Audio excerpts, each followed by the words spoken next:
கம்முன்னு இருக்கக்கூடாதுன்னு சொன்னாங்க. இன்றைக்கு அவர்களுடைய மூத்த நிர்வாகி அருண்ராஜ் ஒரு கருத்தை சொல்லியிருக்காரு. திரு அண்ணாமலை அவர்கள் கம்முன்னு இருந்திருந்தா எங்க இருக்கணுமோ அங்க இருந்திருப்பாரு அப்படிங்கிற ஒரு எதிர்ப்பு. ஆனா இந்த அண்ணாமலைங்கிற நாயினுடைய வாழை நிமிர்த்த முடியாது. நான் இந்த வால் அப்படித்தான் இருக்கும். ஏன்னா அது உண்மையை பேசுற நாய். இந்த நாய் வந்து உண்மையை பேசுற நாய். இது வந்து ஜால்ரா அடிக்கிற நாய் கிடையாது. இன்னைக்கு ஒரு கட்சியில சேர்ந்ததுக்காக ஒரு சினிமா நடிகருக்கு ஜால்ரா அடிக்கிற நாய் இல்லை. இந்த நாயோடைய வால் கொஞ்சம் வளைஞ்சுதான் இருக்கும். இந்த நாய் அப்படித்தான் பேசும். அதை இந்த நாய் ரொம்ப பெருமையா பேசும். அதுக்காக என்ன வந்தாலும் இந்த நாய் அதை ஏத்துக்கணும். அப்படித்தான். ஏன்னா இது நன்றியுள்ள விசுவாசமான நாய் மோடிக்காக, நாட்டு மக்களுக்காக. அதனால மத்த சினிமா நடிகர்களுக்காக ஜால்ரா அடிக்கிறதுக்காக நான் அரசு பதவியை ரிசைன் பண்ணிட்டு இங்க வரல. நான் ஒரு உன்னதமான ஒரு கோட்பாட்டுக்காக வந்திருக்கேன். இப்படித்தான் அந்த வால் கொஞ்சம் நெளிஞ்சு வளைஞ்சுதான் இருக்கும்.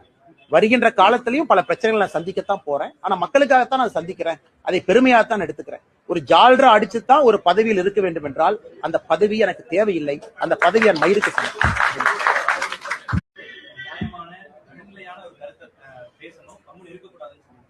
இன்றைக்கு அவர்களுடைய மூத்த நிர்வாகி அருண்ராஜ் ஒரு கருத்தை சொல்லியிருக்காரு. திரு அண்ணாமலை அவர்கள் கம்முன்னு இருந்திருந்தா எங்க இருக்கணுமோ அங்க இருந்திருப்பாரு.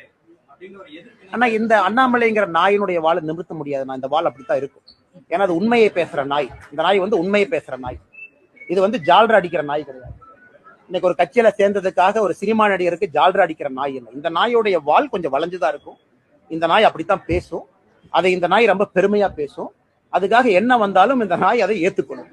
அப்படித்தான். ஏன்னா இது நன்றியுள்ள விசுவாசமான நாய் மோடிக்காக, நாட்டு மக்களுக்காக.